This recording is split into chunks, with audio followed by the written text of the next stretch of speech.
Yep, a tax service is sponsoring the Royal Rumble. You heard correctly. Previously on WWE. Also, I actually like the idea of Daniel Bryan being part of the Wyatt family. Part that sucks is it lasted only a couple of weeks and had the potential to be one of the coolest things for that stable. I bet there are some who barely remember that this happened. I'm sure if Bray's talking to himself or talking to Bryan. Bray Wyatt's definitely not talking to Daniel considering he's looking at the crowd. Cole, shut your hole sign. Wow, hilarious, Michael Cole's no longer a douchebag by this time. Is that even news? Man, every time I see Daniel's deranged, homeless psychopath look during this event, the thought that he might secretly be McJuggernuggets in disguise keeps cropping up. I believe they bought into what Bray's selling. Usually wrestlers have a reason for delivering a suicide dive to someone on the outside. For Daniel, he just did it to Luke Harper because reasons.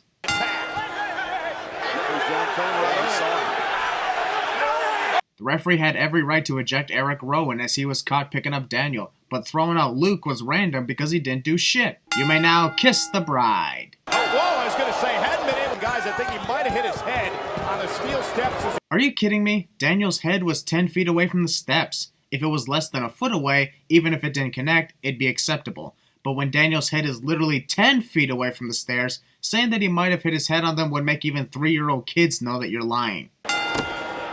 Don't I look dashing, Jerry? I believe I can fly. Nobody cares what the #1 trend is. Daniel Bryan launched over. Somewhat foreshadowing of the next year's Royal Rumble. Only difference is this isn't the Royal Rumble match and the crowd isn't throwing a childish temper tantrum. Or at least not yet tonight anyway. Wyatt is just so dangerous. On what many say is the best match of the night, the crowd still subjects to cheering for commentators and other people not even involved in this match. I tried telling him. Probably should have told him that you get all the hot chicks in the Wyatt family. Maybe he would have stayed. LOL.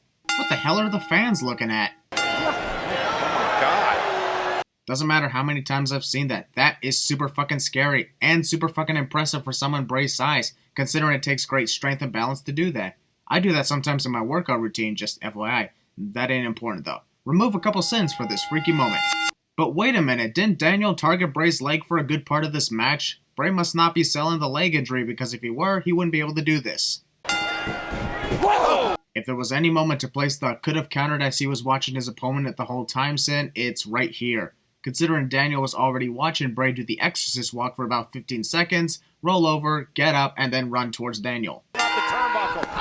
Daniel Bryan is addicted to the middle rope. Bray already kicked out before the referee did a 2 count. Just saying. What's this? I would have removed a sin for Daniel's tornado DDT to Bray, but the goddamn cameras forgot to switch at the right moment, thus fucking it up. Fighting. Bray got kneed in the face by the Force. The Force is strong with Daniel. Ah, the newlywed couple. Abigail's kiss fell on his word. I'll dock off a few sins for this great back and forth match between these two. That's likely going to be the only time I'm doing that in this sin video. Brock Lesnar is going to challenge the winner of the John Cena versus Randy Orton match. But he doesn't. Or he does, but only 6 months later. Skip the damn pre-show panel. Previously again on WWE. Why would we watch WWE's YouTube page when Brock Lesnar's entering the ring?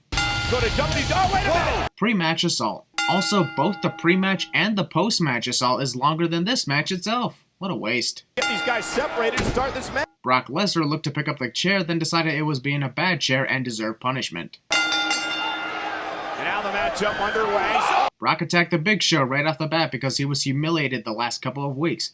I'll be honest, if he actually connected with a chair shot and got disqualified in a 3-second match, that'd be even more humiliating for Brock. Can you believe this? Sadly, that was an attitude adjustment. There you guys go. Expected something cool from these two? Well, instead you get a 2-minute match full of nothingness. 2 sins for 2 minutes. And post-match assault 2. Please try. You think you could stop him? This is going on way too long. It's been 6 minutes of just chair shots. You're seriously boring the hell out of us, Brock. But I got the winning number tonight. Winning number? What is it, the lottery? If I tell you my number, you tell me your number? I'll show you mine, you show me yours, cliche. I'm not gonna tell you my number. Because Dean Ambrose obviously hates spoiler alerts. The winner of the Royal Rumble will go on to face you at WrestleMania.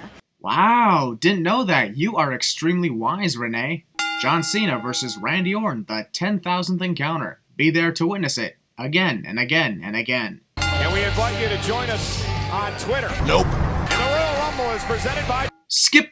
50 Shades of Cena sign. I don't care what this fan's scary fetish is for John Cena, but hell no. Elimination Chamber. What's up with Michael Cole trying to match his words with John's music? Doesn't make the entrance any more cool, show off. WWE World Heavyweight Championship! Just because there are 2 titles doesn't make it 1 championship.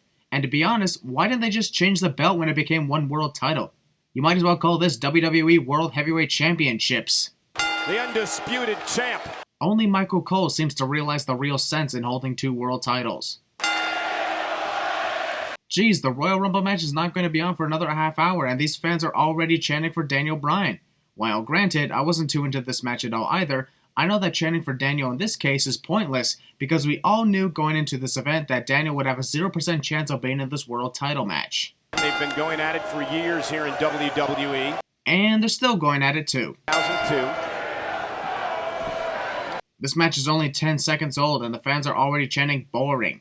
Well, yeah, the match was not so great. Any match that's only 10 seconds old wouldn't be boring because we just started. Let's stop wrestling for a moment and listen to the crowd chanting for me. Brilliant! Chin for Daniel Bryan. I'm not sure they realize that he was in the first match and he lost. Or maybe JBL doesn't realize that these fans get bored by anything that's not Daniel Bryan. Randy Orton. Copyright infringement. That's the wrong Randy chant. You guys. Well, sometimes you make... Yeah, this match sucks, I agree. But the random chants from the crowd doesn't make it any better. I actually took this opportunity to go to Tim Hortons because both this match and the crowd were boring me. Pennsylvania. Take down by Cena. Look at that. John Cena actually gets inspired by the Y2J chant. Either that or he just wants another excuse to say, too bad, you gotta deal with this over and over again. Cena knocks Orton over the top rope. Instead of trying something new in this match, let's bore the crowd even more by having Randy try and beat a countout. Wonderful plan. I'm writing this Sin video and I'm already contemplating another trip to Tim Hortons. Orton is saying, Cena, I read your book. Well, if you were facing someone in so many constant matches over the course of nearly 10 years, wouldn't you also know what your opponent would do before he does it after so many matches in so many years? I'm not kidding. About 5 minutes after I got back from Tim Hortons, I went to the bathroom, then talked to someone on the phone, and came back. I asked, what did I miss? And the response I got was, Randy slowly stalking John, then they both went out of the ring, came back in, and repeat. It takes Randy over 30 seconds before he realized he should coil up for RKO mode. From this point onward, the rest of this match was literally played at so many house shows leading up to this event. I know that because I attended one of them and saw almost the same things move for move. Also, referee knocked down a crucial point in match cliche. He's got it. Randy Orton. Wrestler taps out when the referee is incapacitated cliche. Ow, my hands! A 3 count. The fans are likely chanting, this is awful, because they too saw how this match would play out at those WWE house show events. John connected with the attitude adjustment and didn't win. What do you bet that when he picks Randy up? Of all time, trying to Yep. the bag. Now we got a We Want Divas chant, which reminds me to send this event for literally having no divas show up even for a backstage cameo during this event. Since Randy does the STF and the AA and John does the RKO, I'm just gonna automatically throw in 3 sins for the triple copyright infringement. Also, the way Randy locked in the STF seems to be more effective than the way John ever did it. I'm loving watching this, but the RKO and he kicks out. I think this is literally the 5th finisher delivered in this match that these two are treating like regular moves. I guess even the Wyatt family decided this is boring, let's make things interesting. For John Cena. Post-match assault. What's the point of playing John's music if he didn't win the match and he's walking out the loser instead of the victor? I know I can't be the only one who actually asked what the whole point of the New Age Outlaws winning the tag team titles was. Previously on the Royal Rumble. Because they showed this package of a lot of wrestlers talking about what they would do in the Royal Rumble match, how the hell did the fans completely forget that Rey Mysterio was in this match by the time they reached number 30? Because I sure as hell didn't. God damn it, skip the damn pre-show panel again. I think this is the 3rd Royal Rumble event in a row where we all knew who'd be entering at number 1 before the event even began. When will WWE realize that revealing who number 1 is before the event even takes place is stupid and ruins the hype? Who gives a shit about Hulu? It's the fucking Royal Rumble match! Seth Rollins walks through the crowd here, but when it's Dean Ambrose and then Roman Reigns' turns, they just use the entranceway. Seth, restrooms aren't under the ring sign? What the fucking fuck is that supposed to mean? Since when was there any references to Seth Rollins in bathrooms? The fuck? CM Punk, remember how you're eliminated? Yep. Here we go again with the reminders on the rules as though we're clueless idiots. This event is really full of unusual signs tonight. Sando eats yellow snow. I seriously don't get that one. I didn't even know Kima. Kima? Who the hell's Kima? This is his 15th straight Royal Rumble match. 15th straight? Isn't 15th in a row? Because Kane didn't compete in the 2012 Royal Rumble match, Michael. Jeez, this may be the palest we've ever seen Kane. Could be because he spent so much time in his masked Kane wrestling gear and then many months in a suit and tie. Well, that's unfamiliar territory for Kane. How? How is Kane getting eliminated unfamiliar territory? Considering he's been eliminated in every Rumble match he's ever appeared in. Did they shorten Alexander Rusev's name to just Rusev because it didn't sound intimidating enough? Well, is it Zeb or Swagger? Really? Won it. Oh, and Punk caught Swagger. That was Cody Rhodes that caught Jack, you stupid dumbass. Couple of weeks. Not again. And out. I find it hilarious that CM Punk decides to make this match out to be a joke. Like in a very important match with a freaking shot of headlining WrestleMania on the line, why would you say, not again, in a comedic manner when you're about to be eliminated? Rollins still in it. They start. Jimmy Uso apparently connected that headbutt with a force. Is every WWE superstar force sensitive? Every man for himself in the Royal Rumble match. Darth Vader is also Luke Skywalker's father, Han Solo dies in The Force Awakens, and Jar Jar Binks is the worst character in the Star Wars franchise. See? I just said a bunch of random shit that doesn't need saying in the Royal Rumble match. Jesus fucking Christ, Michael, we know that it's every man for himself in this match. Rusev. Did Jerry Lawler seriously just say Rustev? And Kingston caught. I know we like to have a great Kofi Kingston evades elimination moment here, but honestly, the most logical thing for Rusev to do would be to drop Kofi onto the floor instead of carrying him to a barricade. Kofi King. You gotta be kidding me. We already know by now that Kofi is capable of jumping long distances, so why is this a shocker? Champion, Dean Ambrose. I'm surprised Dean Ambrose knows his way to the ring from this location, considering he's been entering from the crowd for over a year by this point. Over the top rope, it's the Usos and Goldust. There was only one Uso in the ring. I would have bet my house that leap would have been impossible. Jerry Lawler would bet his house on someone getting heads or tails on a coin flip at this point. Hacksaw entered at number 13 in 1988 and won it. So? Right hand from R-Truth. And R-Truth won it. Considering R-Truth was watching Dean the whole time, I guess he just figured, screw it, I quit. Kevin Nash is likely your average surprise entrant in the Royal Rumble match these days, am I right? Holy fuck! That was a nasty spear. You'd have to call me crazy to not remove a couple sins for that.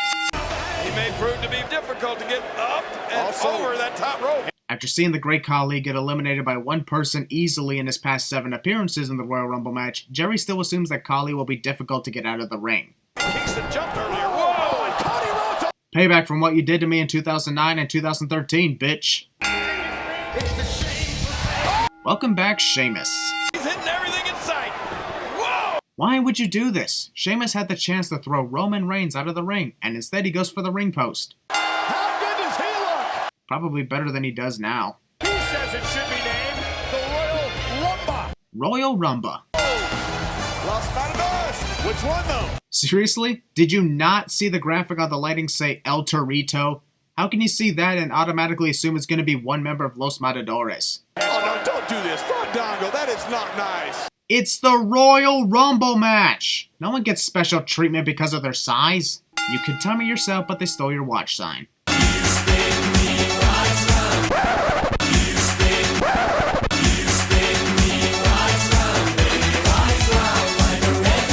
Somebody won from every position? No, they haven't. Yeah, number 6, number 7, number 9. Also, Jerry, even if each winner had won from one spot only with no number having a second victory, they still wouldn't be able to win from every position considering there hadn't been enough Rumbles yet. Are we seriously going to repeat 2012 all over again? Also, what's up with this camera angle? Did the cameraman forget that JBL was actually at the commentator's desk and not on the entrance ramp? I see you trying to hide, Kane. He gets his jack and JBL. Look at that, JBL! You know this wouldn't have happened if JBL had simply thrown his coat onto the announce desk instead of bending over so Michael could grab it. Also, why didn't you just leave your jacket at the announce desk before you entered the ring? John, there's good news. JBL gets a "you still got it" chant even though he didn't do jack or shit. Oh, wait a minute. Foreshadowing. Sorrow there. Alright, let me finally address the Goldberg chants toward Ryback. It doesn't make sense to me as Ryback is not even close to looking like Goldberg at all, whether it's facial expressions or physique. It honestly doesn't make sense to chant Goldberg to Ryback. If you're gonna have Dave Bautista win this match, that's one thing. But did it have to be the same number he entered at in 2005? What a devastating kick to the air. Every butthurt WWE fan in this arena. To be honest, I was disappointed that Daniel Bryan wasn't in this match. But I didn't throw a childish temper tantrum on Rey Mysterio, who didn't deserve all that heat. It wasn't his fault. Teammate tries to eliminate his own partner from behind cliche. Teammate eliminates his own partner's cliche. Elimination due to outside interference is always a sin. Also, if we hadn't seen Kane about 10 minutes ago, this likely would have been surprising. Yes, the last time we've ever seen CM Punk in WWE was when he got chokeslammed through an announce table. What a way to go. Literally 2 minutes of nothing. Not even a stare down. Nothing. Double sin. No. Roman Reigns breaks the record. Most people won't like me for this, but I'm deducting 12 sins for Roman Reigns' 12 eliminations. I think this was the only Royal Rumble match where he actually was very impressive. And since he threw out nearly half the field, I say this was the one he should have won instead of 2015. Looks like I found Vince McMahon's porn site. Also, get used to this, Roman. This is likely the last time you'll ever hear that in your career. What a shame. Atmosphere in Pittsburgh. Roman, that's not how you land from a spear. Roman makes the same mistake that Santino Marella did in 2011 by posing for the fans before he actually goes for the elimination. Also, we all know Dave didn't do shit to earn this victory. He returned 6 days previous, not from an injury, but just because. If Dave had been out of action due to an injury that sidelined him for 4 years, then maybe I'd say he earned this second victory. But that's when I get into the fact that it's his second victory. I won't sin Batista for winning, but I will sin his victory because literally the entire world saw it from 15 miles away. So just throw in 15 sins and be done with it.